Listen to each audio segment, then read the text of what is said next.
오늘 본문은 십계명이 소개되어지고 나서 바로 뒤에 배치되어진 아주 짤막한 단락입니다. 하나님께서 모세에게 계명을 말씀하셨습니다. 이스라엘 백성들에게, 모세를 통해서 이스라엘 백성들에게 하나님께서 계명을 말씀하신 이유가 뭘까를 가만히 생각해 보면 이런 거 아닐까 싶습니다. 만약에 우리 인간의 마음속에 조금이라도 범죄할 가능성이 없다면, 범죄할 수 있는 그 조금의 건덕지라도 없다면, 너무나 순수하고 깨끗한 상태라면 굳이 율법이라는 걸 줘서 구제를 할 필요가 있겠는가 하는 것이지요. 마치 칼을 가지고 노는 아이가 이 칼에 대해서 너무나 잘 알고 칼을 너무나 잘 사용하고 있다면, 잘 다루고 있다면 굳이 그 아이에게 칼이 위험한 것이다 라고 다시 한번 주지시킬 필요가 있겠느냐는 것이지요.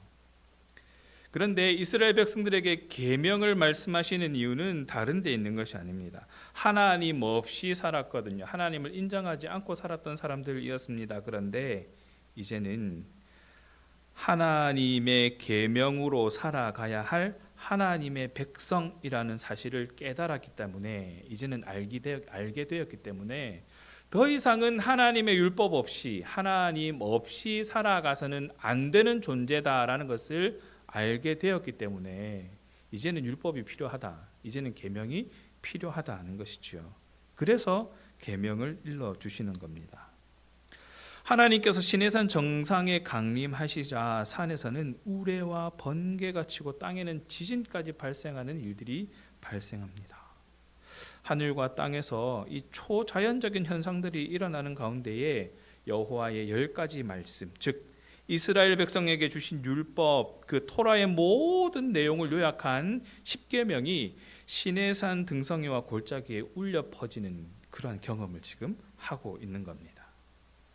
십계명은 우리가 잘 알고 있다시피 하나님 사랑과 이웃 사랑, 이 두 분으로 요약되어져 있는 계명이지요.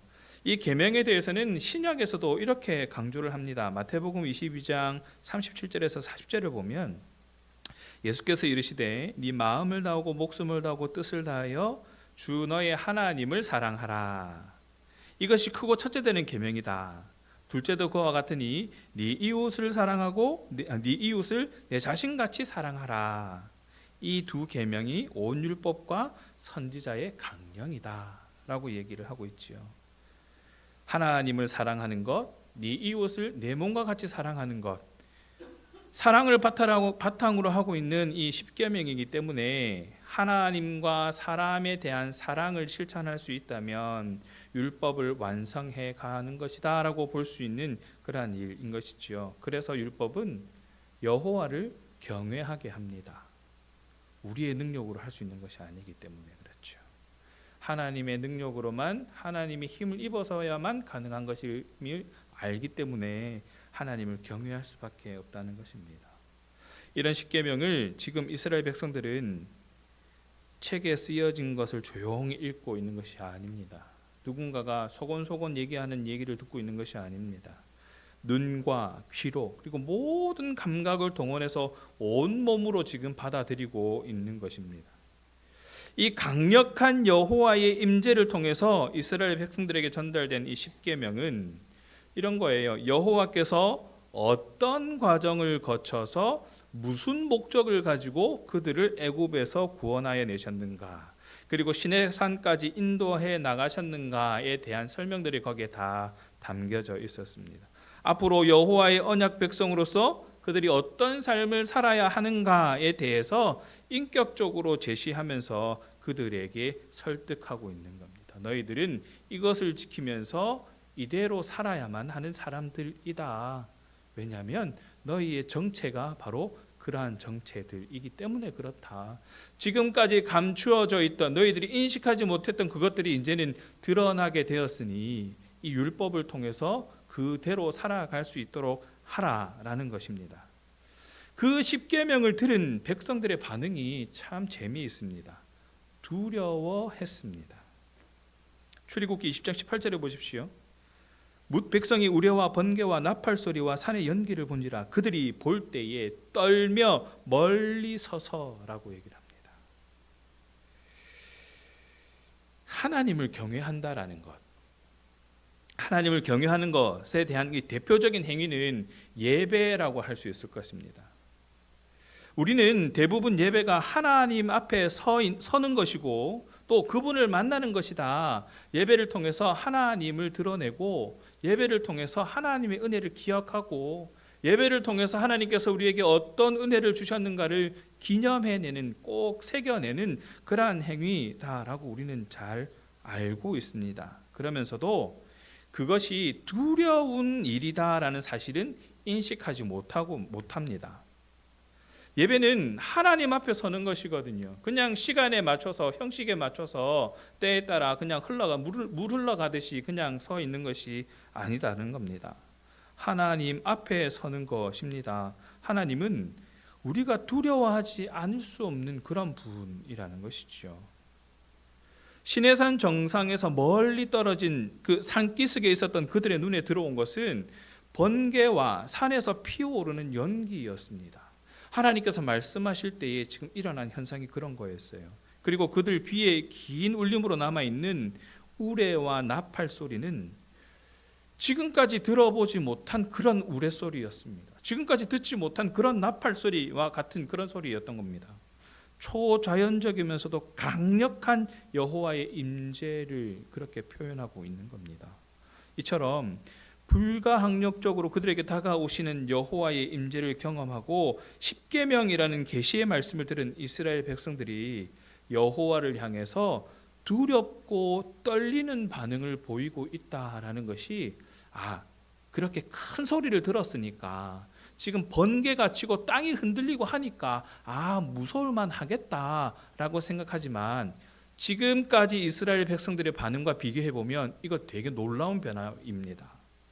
지금까지 애굽에서 이렇게 탈출해 나오는 그 과정들을 쭉 살펴보면 마라에서 하나님께서 얘기하셨을 때도, 그리고 신광야에 이르렀을 때도, 무리바에 이르렀을 때에도 그들이 당하는 일들에 대해서, 어려움과 고난에 대해서 모세와 아론을 향해서 원망했습니다. 그들과 싸우려고 다투는 모습들을 보였습니다. 아론과 모세에게 따지고 드는 것이었지만 사실은 그 모세와 아론을 통해서 일하신 하나님께 되어들고 있는 것이죠. 하나님께서 그렇게 하시지 않으셨으면, 여호와께서 그렇게 하지 않으셨으면 우리가 이런 일을 겪지 않았을 거 아니냐. 여호와를 원망하는 모습들이 오히려 더 강했었습니다. 그런데 오늘 본문에 보면 그들이 두려워하며 떨리는 마음으로 하나님의 말씀을 대하고 있다라는 것이죠. 엄청난 소리와 놀라운 일들이 하나님의 말씀을 직접 들은 그들에게 어떤 느낌을 주었냐면, 이대로 앞으로 하나님의 말씀을 직접 계속 듣는다면 우리가 죽을 것 같다라는 마음이 든 거죠. 그래서 그들은 경외하는 마음으로 모세에게 중대한 제안을 합니다. 여호와께서 그들에게 직접 말씀하시지 않도록 해달라는 겁니다. 모세는 이미 하나님과 이스라엘 백성 사이에서 중재자 역할을 하고 있었거든요. 그런데 이제 이스라엘 백성들이 그것을 인식하기 시작했다는 거예요. 하나님 앞에 서긴 서야 되겠는데 도저히 두려워서, 도저히 떨려서 내가 설 수가 없으니까 모세, 당신을 통해서 하나님의 음성을 듣게 해 주십시오. 이 이스라엘 백성들이 말하는 것이 바로 그겁니다. 두렵다라는 겁니다. 하나님 앞에 서려고 하니까 두렵다라는 것이지요. 모세는 하나님이 원하시는 것은 오직 하나님을 경외하는 것이다. 죄를 범하지 않는 것이다. 그것을 이스라엘 백성들에게 설명해 주면서 다시 본인이 맡은 그 사명을 감당하기 위해서 흑암으로 나아가는 그런 모습을 보입니다. 그렇습니다. 하나님을 경외하는 것은 우리를 죄에 빠지지 않게 합니다. 하나님을 경외하는 것은 시험에 빠지지 않게 합니다. 그래서 율법은 우리로 범죄하지 않게 하는 것이지요. 우리의 삶의 기준점이 되어주는 것입니다. 그래서 하나님을 경외하는 하나님 백성이 누리는 복이라는 것이지요. 하나님을 경외하면서 누릴 수 있는 하나님 경외 가운데 임하는 복, 그 복이 우리에게 있다라는 것은 우리가 하나님의 자녀로서 합당하게 살아갈 수 있는, 즉 범죄하지 아니하고 죄로 인하여 죽을 수밖에 없는 우리가 더 이상 죄에 물들지 않게 하는 그 하나님의 방법이다라는 것을 우리는 알게 되는 것이지요. 그 삶을 따라가는 삶이 바로 복 있는 삶이다라는 겁니다. 사실 인간은 죄와 허물로 타락한 채로 살아가는 것에 너무나 익숙합니다. 그냥 삶의 일부인 것처럼 느껴지지요. 지금 제 옆구리에 있는 이 살들은 그냥 제 신체의 일부일 뿐입니다. 저는 전혀 불편하지 않습니다. 그런 것과 같은 걸까요? 우리의 삶 속에 있는 이 죄라는 부분, 우리 삶 속에 있는 이런 허물이라는 부분들은 우리에게 너무나 익숙한 부분들이라는 것이죠. 그래서 하나님 말씀이 생소하고 낯설게 느껴지는 부분들도 있습니다. 오히려 더 크게 느껴지는 것이죠. 하지만 하나님을 두려워할 줄 모르는 사람, 그럼에도 불구하고 하나님을 두려워할 줄 모르는 사람은 하나님의 공의를 모르는 사람이다라고 봐야 합니다. 또한 하나님을 두려워하지 않는 사람은 하나님의 심판에 대해서도 두려워하지 않는다라는 것이지요. 이 이면에 무엇이 있느냐? 바로 인간의 교만함이라는 겁니다. 하나님 없이도 살아갈 수 있을 것 같아요. 지금 익숙한 이대로 그냥 살아가도 별 탈 없을 것 같아요. 하나님의 섭리가, 하나님의 방법이 더 이상 내 삶에 관여하지 않으셔도 하나님 나 괜찮은 것 같아요. 이 정도면 충분하지 않습니까? 하는 생각을 가지게 되는 것, 우리 속에 있는 교만이라는 것이죠. 모세는 하나님의 임재 앞에 서는 것, 곧 예배의 목적이 무엇인지를 분명히 알려줍니다. 그 목적을 달성하기 위해 필요한 것은 무엇인가도 설명해 주고 있습니다. 우리가 예배하는 목적은 다른 것이 아닙니다. 하나님을 경외하는 것입니다. 죄를 범하지 않게 하기 위함입니다. 하나님을 경외하기 위해서 그분의 말씀을 들어야 한다라는 것을 우리에게 이야기해 주고 있습니다. 죄를 짓지 않기 위해서는 들은 말씀에 순종하는 것으로 열매 맺어야 한다라는 것이죠. 예배에 참석하면서도 하나님의 임재 앞에 선다는 의식도 없고 하나님의 말씀을 듣고도 순종하겠노라라는 결단이 없다면 그 예배는 의미 없는 종교 행위에 지나지 않는다라는 것입니다. 그래서 우리는 매 순간순간 경계해야 합니다.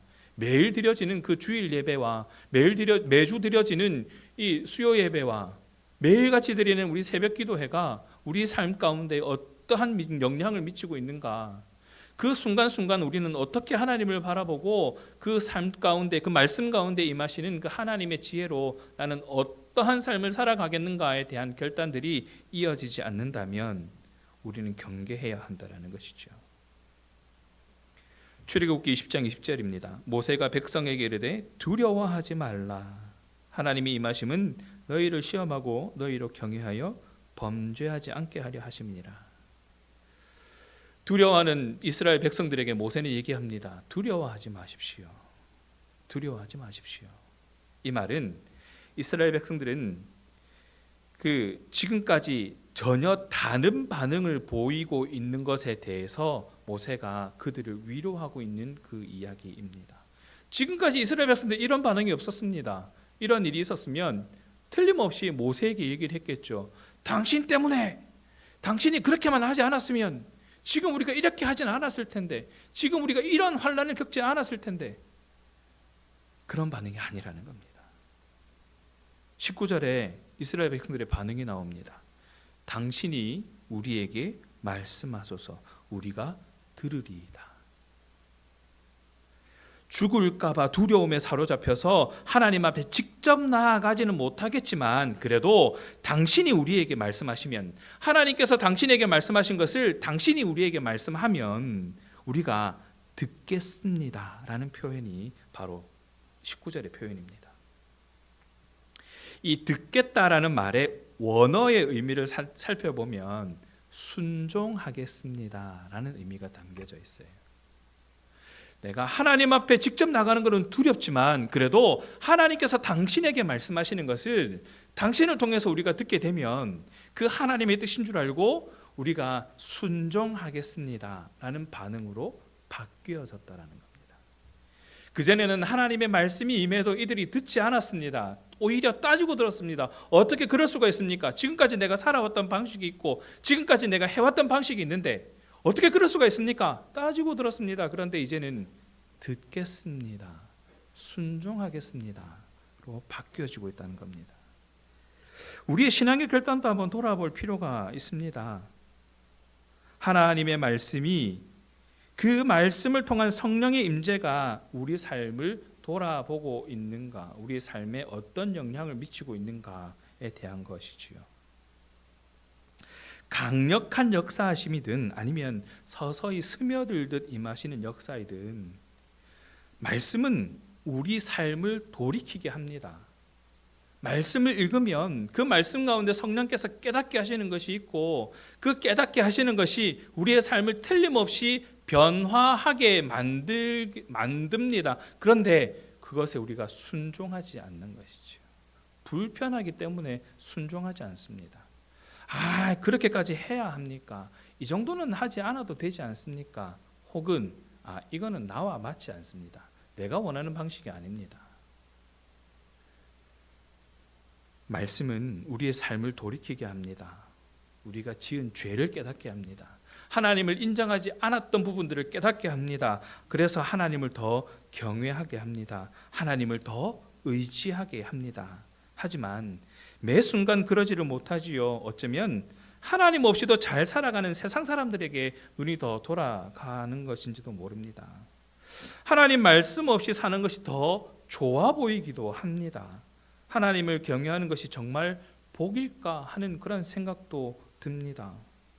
우리 마음속 깊은 곳에 있는 하나님을 두려워하는 것을 거부하는 습성들, 굳이 하나님께서 여기까지는 손대지 않으셨으면 좋겠다 하는 그러한 욕심들이 서서히 드러나게 되는 것입니다. 우리 속에 있는 죄와 허물이 그렇게 만들어내는 것입니다. 물론 구약에서는 하나님을 마주하는 것은 곧 죽음을 의미했습니다. 그래서 하나님을 직접 대면하지 못했습니다. 그래서 이사야 6장 1절에서 5절에 보면 이사야 선지자는 환상 중에 하나님의 영광을 보고 이렇게 얘기하거든요. 입술이 부정한 자로서 하나님을 배웠기 때문에 내가 화를 당하게 되어서 망하게 되었다라고 탄식하기도 합니다. 이러한 개념이 모든 사람이 죄를 범하였음에 하나님의 영광에 이르지 못한다라는 로마서 3장 23절의 말씀으로 쭉 이어지는 것이죠. 우리 가운데 있는 죄가 우리에게 있는 그 죄성이 하나님 앞에 나아가지 못하게 한다라는 겁니다.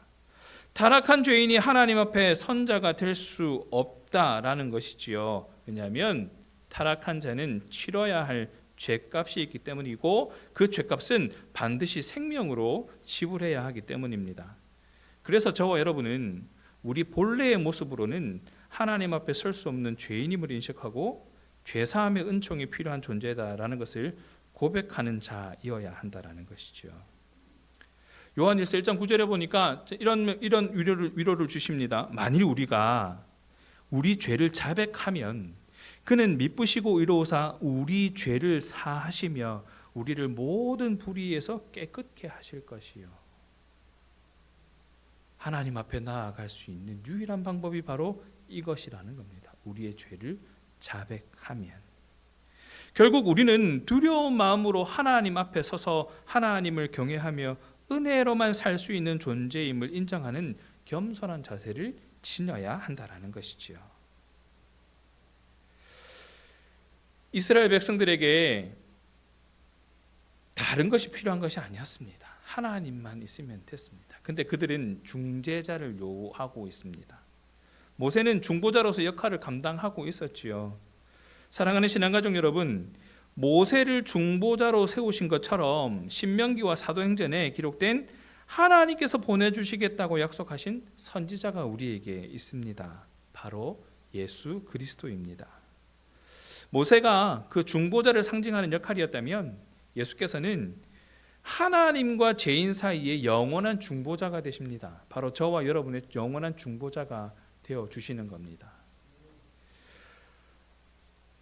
예수님은 완전한 하나님의 형상으로 오셨고 또 십자가를 지심으로 죄인을 위한 화목 제물이 되셨습니다. 예수 그리스도께서는 하나님으로서 죄인에게 은혜와 구원을 베푸셔서 당신의 백성으로 삼으시는 그 일들을 감당하셨던 것입니다. 그래서 우리는 그 하나님을 경외함으로, 예수 그리스도를 경외함으로 그 속에 있는 복을 누릴 수 있는 것입니다.